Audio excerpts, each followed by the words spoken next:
Esta disciplina é História Eclesiástica 1. Meu nome é professor Alberto, pastor Alberto, e estaremos ministrando esse material, esse conteúdo, em dois momentos: História Eclesiástica 1 e História Eclesiástica 2. A História Eclesiástica 1, nós estaremos abordando todo o conteúdo histórico.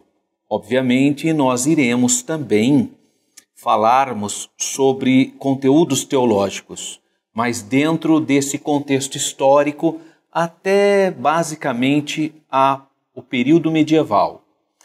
História Eclesiástica 2, nós estaremos falando do período final da Idade Média até os movimentos modernos, esse período contemporâneo.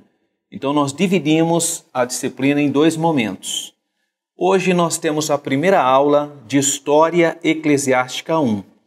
E para darmos continuidade nessa exposição, eu quero ler com você em Gálatas, capítulo 4 e versículo 4, que diz assim: Mas vindo a plenitude dos tempos, Deus enviou seu Filho, nascido de mulher, nascido sob a lei. É isso que o apóstolo Paulo, inspirado pelo Espírito de Deus, escreveu. O que nós entendemos do ponto de vista histórico sobre plenitude dos tempos? Observa que nós temos que analisar a situação, o contexto do mundo na época que o Senhor Jesus nasceu. Ou seja, há 2000 anos atrás, como estava a humanidade, o mundo nesse período? Bem, como você sabe, o Senhor Jesus nasceu em Belém, de Judá, lá em Israel. Ou seja, em uma região geograficamente chamada de Corredor Sírio-Palestino. Mas como estava toda a estrutura ou a grande potência da época que dominava? Nós vamos então compreender essa ideia de plenitude analisando a história. Para que nós venhamos compreender esse contexto, nós precisamos analisar as contribuições dos povos para essa chamada plenitude dos tempos. Historicamente, então, nós temos as contribuições dos romanos, já que era o período em que quem dominava militarmente, politicamente, a humanidade naquele período era o Império Romano. As contribuições dos gregos, porque embora Roma dominasse o mundo militarmente, economicamente e politicamente, a cultura estava sob a égide da Grécia. É a cultura grega, é a língua grega que é a língua universal do momento. E em terceiro lugar, nós iremos analisar a contribuição do povo judeu. Essas três contribuições, romana, grega e judaica, vão nos lançar luz para compreendermos essa ideia de plenitude dos tempos. Então, o mundo no primeiro século da era cristã, ele estava preparado para o Evangelho. E para tal situação, nós vamos analisar, primeiramente, as contribuições de Roma. Você pode, através das imagens, observar a grandeza do Império Romano. Esse é o período em que nós estamos falando da Pax Romana, quando o imperador Augusto conseguiu, através da força militar e de políticas próprias, estratégicas, manter aqueles povos sob a dominação universal de Roma. Então os romanos, eles são extremamente importantes porque toda a bacia do mar Mediterrâneo estava unida. Basicamente, Roma eliminou as fronteiras dos povos. Roma, através de um sistema de transporte eficiente, dava então uma universalidade, uma facilidade de transporte entre as muitas províncias, todas sob a autoridade romana. Observe que a influência romana nesse período é tão forte que até hoje nós temos, por exemplo, a Via Ápia, que você pode ver agora na nossa tela. A Via Ápia é um meio de transporte, é uma estrada existente até hoje. Vejam vocês, 2000 anos tem essa estrada chamada Via Ápia. Isso para você compreender a estrutura que o Império Romano estava dotado há 2000 anos atrás, que é esse período que nós estamos chamando de plenitude dos tempos. É importante nós compreendermos que Roma fez também que o mundo estivesse, de alguma maneira, organizado, porque os romanos estabeleceram uma legislação.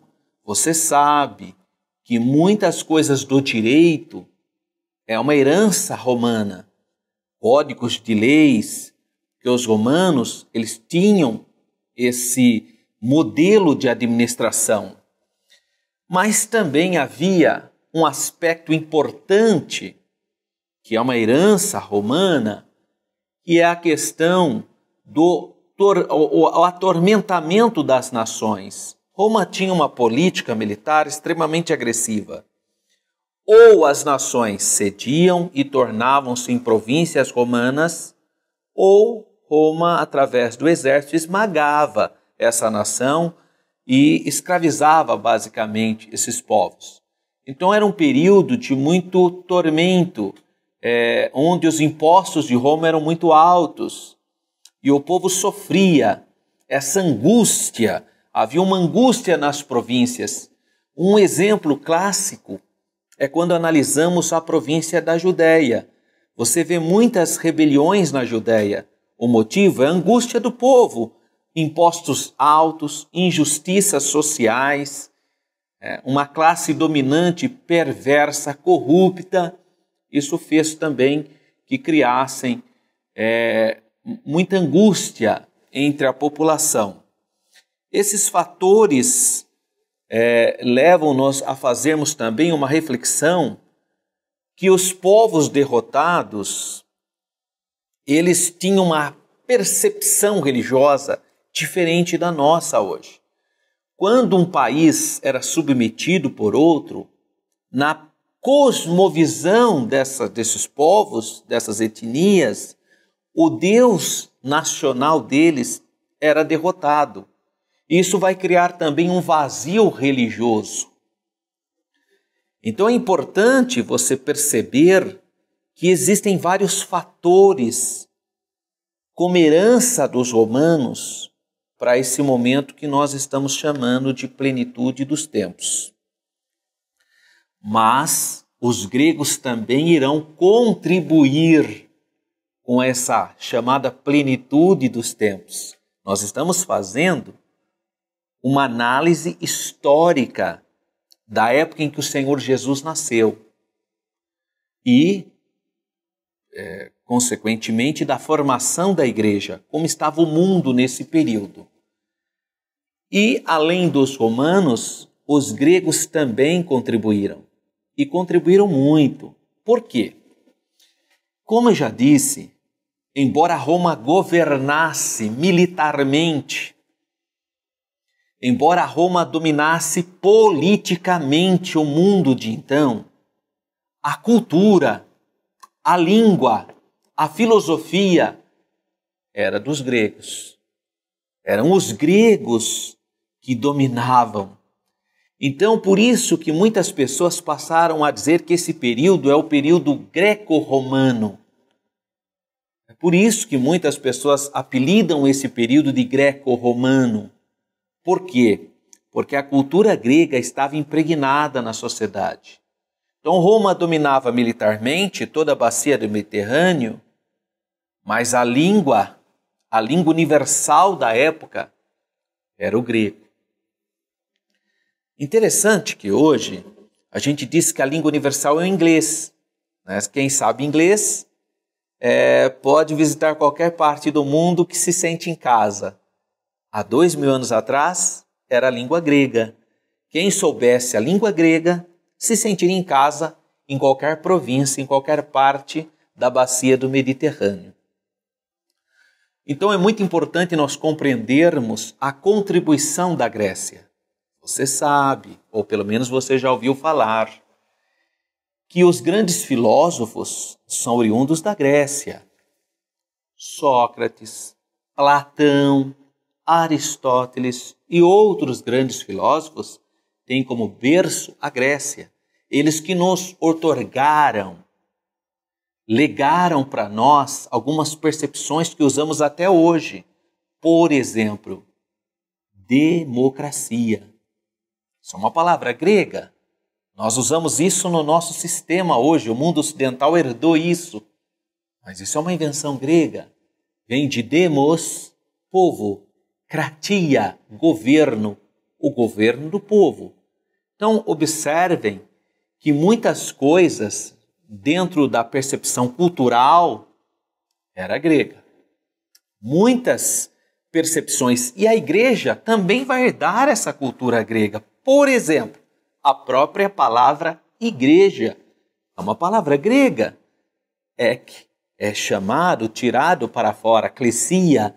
Então, nós observamos que muitas palavras, muitos títulos que nós temos na igreja também é uma herança grega. Por exemplo, bispos. A palavra diáconos. Veja, são palavras gregas e estão presentes. A própria palavra evangelho. Então nós observamos que a Grécia, ou a cultura helênica, é que mandava, é que dominava nesse período chamado plenitude dos tempos. Olha que interessante então. Nós temos os romanos dominando militarmente e politicamente, fazendo que o mundo tenha boas estradas, fazendo com que o mundo seja apenas um local amplo, governado por um governo unificado em Roma. Nós temos uma língua, que é a língua grega. Nós temos um pensamento, uma cosmovisão, uma filosofia, que é o grego. Essas questões, sem dúvida alguma, irão ajudar nós a compreendermos o que a Bíblia chama de plenitude dos tempos. Mas ainda nós temos um povo que é fundamental para compreendermos isso, que é o povo judeu, o povo de Israel. E a contribuição dos judeus é extremamente relevante para nós entendermos esse período. Você sabe que o povo judeu, nesse período, ele está com o seu templo, o segundo templo em Jerusalém, mas ele tem muitas pessoas que estão vivendo nas províncias romanas, dispersos. E na dispersão, eles construíram sinagogas. Sinagoga é um templo do judeu, é onde ele se reunia aos sábados, no sabate, para ler a Torá, o Antigo Testamento, para fazerem as suas orações, as suas reuniões comunitárias, para viverem o judaísmo. E havia, naquele momento, sinagoga em quase todas as províncias do Império Romano. Quase todas as províncias você encontrava uma sinagoga. Por que isso é importante? Em primeiro lugar, porque se havia uma comunidade judaica em cada província, havia também o conhecimento, pelo menos mínimo, de que existia um povo que cria em um Deus único e um Deus invisível. Você sabe que tanto os romanos como os gregos eram politeístas. O que é politeísmo? Outra palavra grega, que significa crença em várias divindades. Poli, muitos. Teísmo, Deus. Muitos deuses. Essa crença estava arraigada na cultura greco-romana. Tanto os gregos como os romanos eram politeístas. Eles acreditavam em muitos deuses. Deuses que tinham paixões humanas, muito relacionados tanto com a fraqueza como a ideia de heroísmo humano. Isso está presente na cultura greco-romana. Os judeus, diferentemente, acreditavam em um só Deus. Isso nós chamamos de monoteísmo, outra palavra grega. Monos, um. Teísmo, Deus, ou seja, um só Deus. Os judeus, além de serem monoteístas, eles criam em um Deus invisível.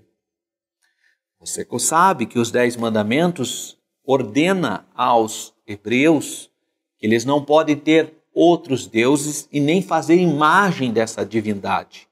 Porque Deus é demasiadamente grandioso que é impossível retratá-lo dentro da finita mente humana, conseguir retratá-lo através de uma imagem. E os judeus não tinham essa prática.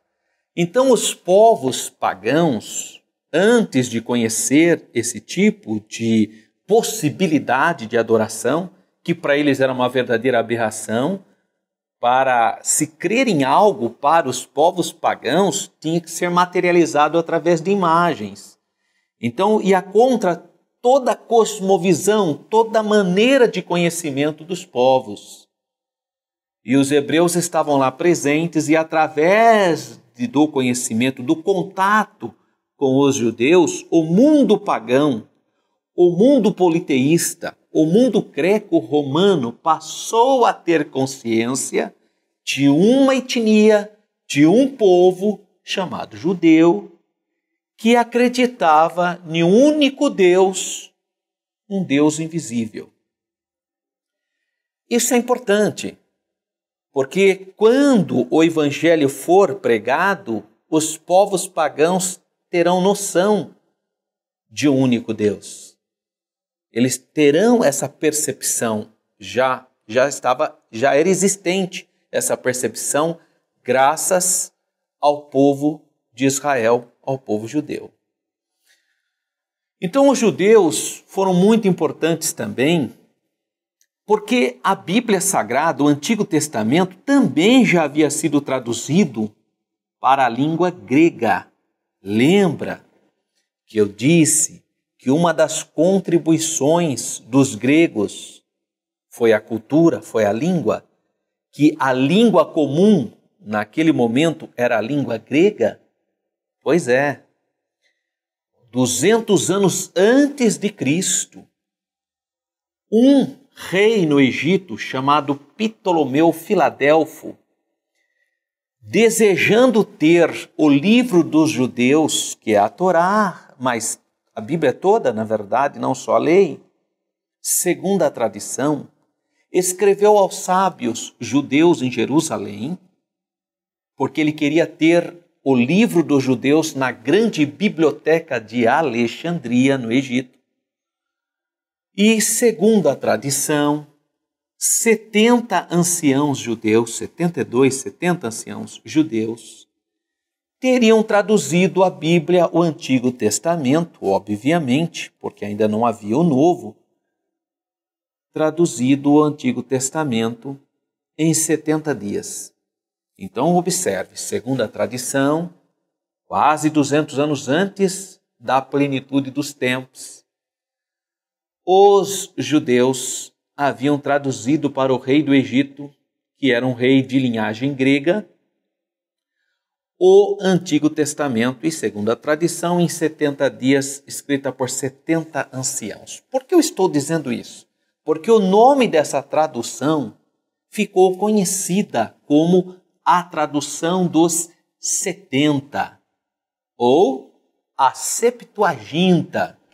Essa é a primeira tradução da Bíblia do Antigo Testamento da língua hebraica para a língua grega e foi para a Biblioteca de Alexandria. Isso é importante, porque agora os povos pagãos que não conheciam a língua hebraica podiam também ler a Bíblia, porque agora o Antigo Testamento estava escrito na língua grega.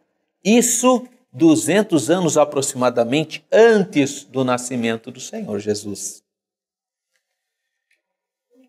Esses elementos são extremamente relevantes para compreendermos esse pensamento ou essa palavra do apóstolo Paulo quando ele fala sobre plenitude dos tempos. Lembra que o capítulo 4, versículo 4 da Epístola de Paulo aos Gálatas diz: mas vindo a plenitude dos tempos, Deus enviou seu Filho. E nós estamos analisando então os povos que contribuíram para que ocorresse essa plenitude dos tempos do ponto de vista, obviamente, antropológico, uma leitura histórica desse acontecimento. Então essas contribuições, elas vão se argamassar, se unir, o que gera essa ideia de plenitude do tempo, um tempo apropriado para que o Messias viesse e pudesse, então, o mundo todo ter conhecimento da obra, do ministério do Messias. Então é muito importante nessa primeira aula, muito relevante, que você compreenda como que a igreja vai se desenvolver nesse período, com base na percepção da plenitude dos tempos. Essa nossa primeira aula, o tema dela é a igreja no período dos apóstolos. Então, como que a igreja vai se desenvolver? Quais foram os elementos que propiciaram esse rápido crescimento da comunidade cristã? Então, eu vou agora mostrar para você os elementos da Grécia. É importante que você veja agora a língua grega, né? A Septuaginta, o Paternon, para que você entenda o que é cultura romana, o que é cultura grega, né? Lembrando sempre que Roma domina politicamente, que Roma domina militarmente, mas quem domina culturalmente, quem domina filosoficamente, quem dá uma cosmovisão é a maneira que você enxerga o mundo, é a Grécia. E finalmente, você também pode ver o que é uma Torá, o Antigo Testamento, os judeus, o povo judeu, a sinagoga, são elementos importantes para compreendermos esse período. Então, retomando essas percepções. Em primeiro lugar, os romanos desenvolveram o sentido de unidade dos povos sobre uma lei universal. A contribuição romana. Retomando, desenvolveram porque eles dominavam os povos, dividiam em províncias e impunham a lei. Isso é importante, porque muitas nações viviam sem lei escrita, sem leis que regulamentavam a sociedade. Por isso que ficou chamado de mundo civilizado. O que é o mundo civilizado? É o mundo que tinha regras, que tinha leis. Eu não estou dizendo que essas regras eram perfeitas, nem hoje são, Imagina então há 2000 anos atrás, mas havia pelo menos um embrião, uma estrutura de código. O Estado romano tinha essa virtude. Aonde ele chegava, ele levava a lei, levava a ordem, levava pontos de referências. E como eu já disse, nós temos muito do nosso direito, no direito que nós estudamos hoje, nós temos muita coisa oriundo do direito romano. Então, os romanos contribuíram para esse momento, desenvolvendo um sentido de unidade dos povos. A bacia do Mediterrâneo estava gerida, estava administrada por Roma, por apenas uma capital que organizava toda a estrutura do mar, em torno do mar Mediterrâneo, ao ponto dos romanos chamarem o mar Mediterrâneo de Mare Nostrum, nosso mar, porque eles dominavam todas aquelas províncias. Segundo lugar, é a chamada Paz de Augusto, a Pax Romana, ou seja, além de administrar todos esses povos com uma legislação, eles conseguiram, através da força, militarmente, impor uma paz. Então, quando o Senhor Jesus nasceu, aqueles povos estavam em paz. Claro que uma paz forjada na força, na guerra. Povos derrotados eram submetidos à legislação romana. Mas havia então a chamada Pax Romana. Em outras palavras, o mundo não estava em guerra naquele momento. Naquele momento não, porque Roma já tinha dominado as nações. As guerras púnicas foram muito antes, quando Roma derrotou Cartago e tornou senhora do mar Mediterrâneo. Isso já tinha passado quase 100 anos, 200 anos. Então era um outro momento onde havia paz em toda a bacia do Mediterrâneo. Terceiro lugar, os romanos criaram um ótimo sistema de comunicação e transporte. O exemplo é a Via Ápia, que eu já disse para vocês, que você já viu. É uma via que existe ainda hoje.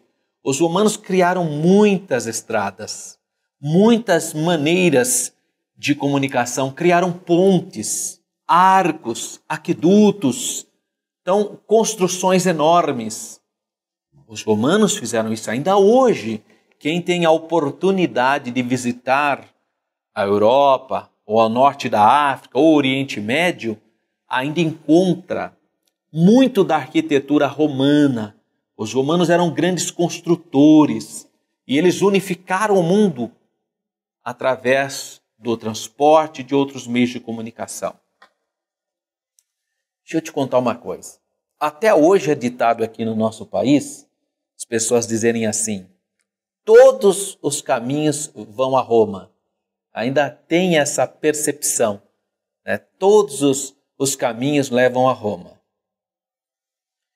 Essa percepção, ela vem desse período, porque Roma, como a sede do império, a sede imperial, todos os caminhos de todas as províncias davam em Roma. E ficou esse pensamento até hoje, todos os caminhos vão a Roma. Então ela tinha uma rede de estradas, uma rede de comunicação avançadíssima, considerando 2000 anos atrás, né? E o papel do exército romano no desenvolvimento do ideal de uma organização universal. O exército romano foi fundamental para as conquistas e para a manutenção das conquistas. O exército chegava e fazia mudanças, fazia melhorias e impunha essa lei universal. O exército romano também diferiu dos outros povos numa tecnologia inovadora, porque os povos da antiguidade, normalmente, eles guerreavam de maneira individualista. É mais ou menos o que diz aí, as pessoas às vezes dizem assim, cada um para si, né?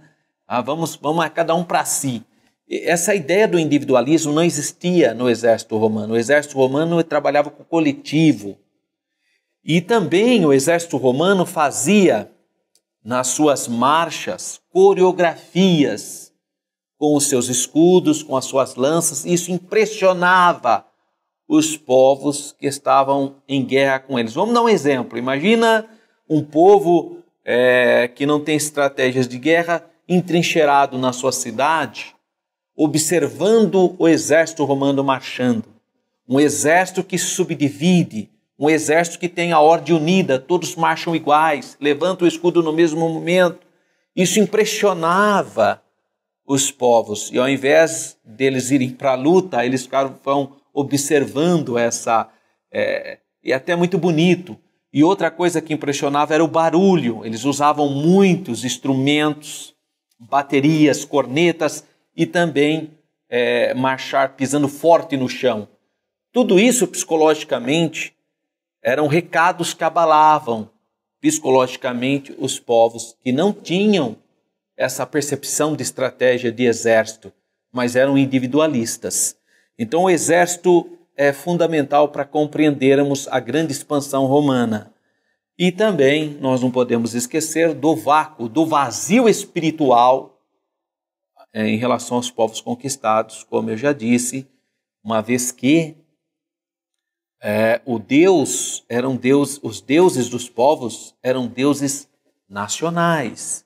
Então, quando Roma vencia, teoricamente, os deuses romanos estavam derrotando os deuses dos povos submetidos. É verdade que Roma era tolerante em relação à religião. Ela não impunha os seus deuses, exceto o culto ao imperador que ela exigia, que é um elemento de unificação também religiosa do império. Então, normalmente, Roma estabelecia, em relação à religião, podia manter os cultos antigos, exceto acrescentando o culto ao imperador. Mas havia, nesse período, um grande vazio espiritual.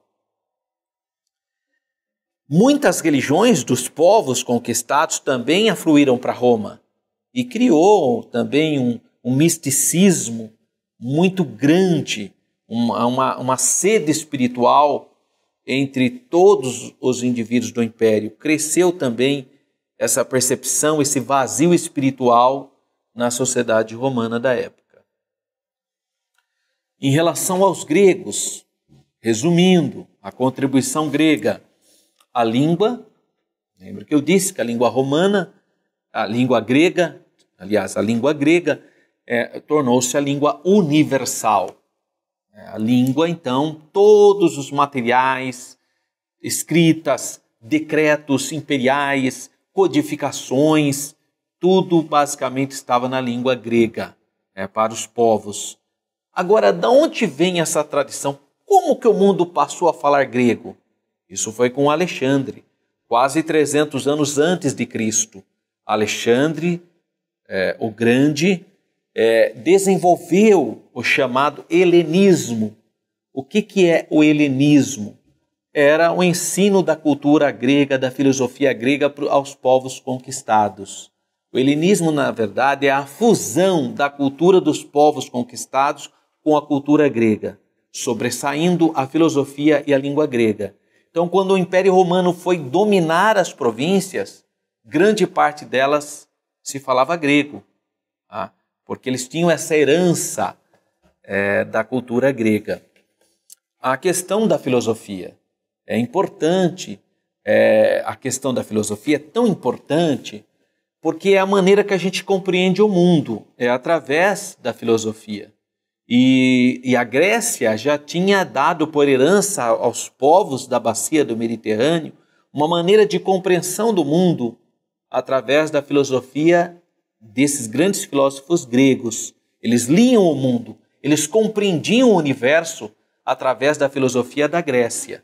A maneira deles enxergarem o mundo era através dessa filosofia. As respostas dos seus porquês, das suas indagações, eram respostas gregas, da filosofia grega. E também havia o vazio espiritual na Grécia. Se você analisar o livro de Atos, há um momento que o apóstolo Paulo, chegando em Atenas, ele encontra muitos altares de deuses. E, incrivelmente, ele encontra um altar dedicado ao Deus desconhecido.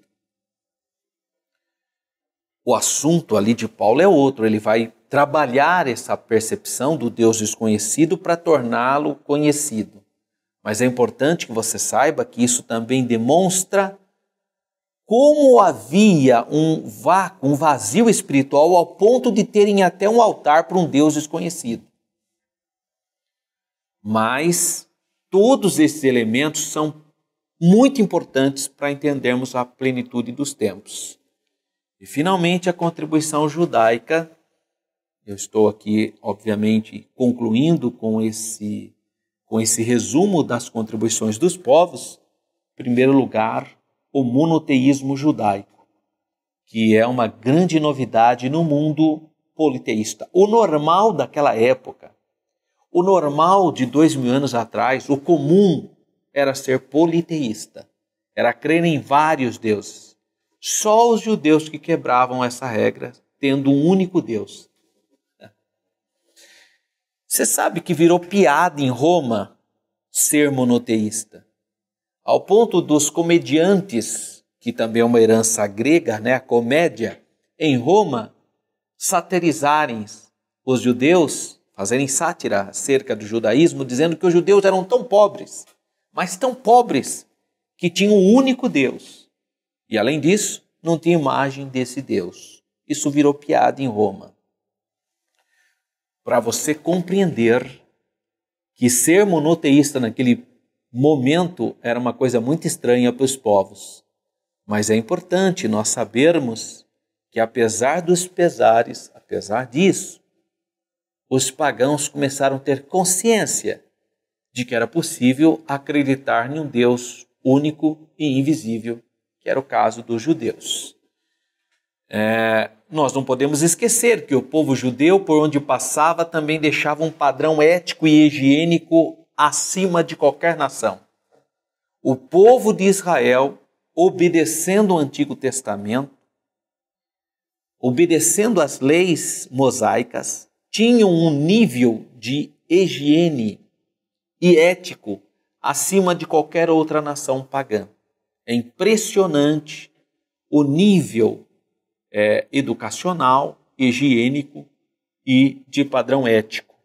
E isso também chamava a atenção das comunidades gentílicas. Portanto, o sistema ético dos judeus também é importante para compreendermos a influência desses naquele período histórico. O Antigo Testamento, os povos de todo o Império Romano também tiveram conhecimento de que havia um livro, e os judeus eram conhecidos como o povo do livro, porque eles não tinham imagem, e eles estudavam o livro, eles amavam o livro que eles chamavam da revelação de Deus dada no Monte Sinai a Moisés, entregue ao povo de Israel.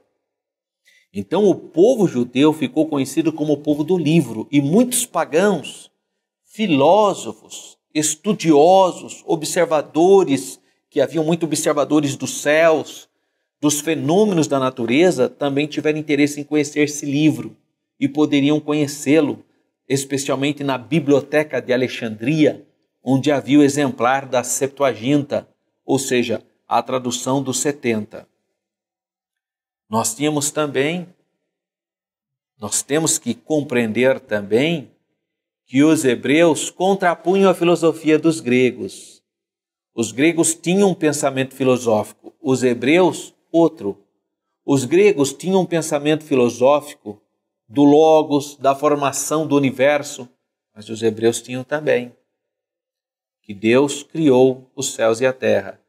Então, a humanidade da época, as pessoas moradoras daquele período, também descobriram uma percepção filosófica no povo judeu, do judaísmo. E tudo isso entrava em contato graças às sinagogas. Deixa eu explicar um pouquinho para você sobre sinagoga. Da onde surgiu a sinagoga? Sinagoga surgiu da primeira vez que o povo de Israel foi levado à dispersão, foi levado ao exílio. Quando Nabucodonosor, entre os anos 586 e 587, destruiu Jerusalém, ele levou o povo judeu para a Babilônia em 3 levas. A primeira foi aquela, antes da destruição, que levou Daniel, Sadraque, Mesaque e Abednego. Depois teve uma segunda leva que foi levada e finalmente com a destruição de Jerusalém no ano 586, 587, aí foi levado os demais para o exílio na Babilônia. Não havendo mais o templo, porque o templo foi destruído pelos babilônicos, o primeiro templo construído por Salomão. Então os judeus foram para a Babilônia, exilados. Na Babilônia, não havendo mais templo, eles construíram um local para se reunir, para ler a Bíblia, para falar a língua hebraica, porque na Babilônia se falava o aramaico, não era o hebraico, embora sejam línguas da mesma família. Neste local que eles construíram para se reunir, para ensinar as crianças no sabate, para ler a Torá, esse templo ficou conhecido como sinagoga. Então a sinagoga é uma novidade que aparece, você não encontra no Antigo Testamento a palavra sinagoga. Você só vai encontrar isso no Novo Testamento. No Antigo você não encontra. Porque ela nasceu no exílio da Babilônia. E quando os hebreus, aproveitando a estrutura das estradas que Roma tinha propiciado, aproveitando a língua universal e como os bons comerciantes, eles se espalharam no mundo inteiro. E aonde eles iam, eles construíam uma sinagoga.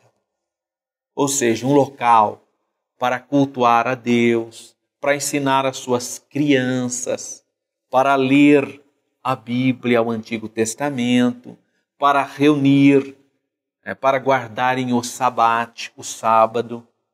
Então, sinagoga foi muito importante, porque aí os povos pagãos tomaram conhecimento da liturgia do povo hebreu.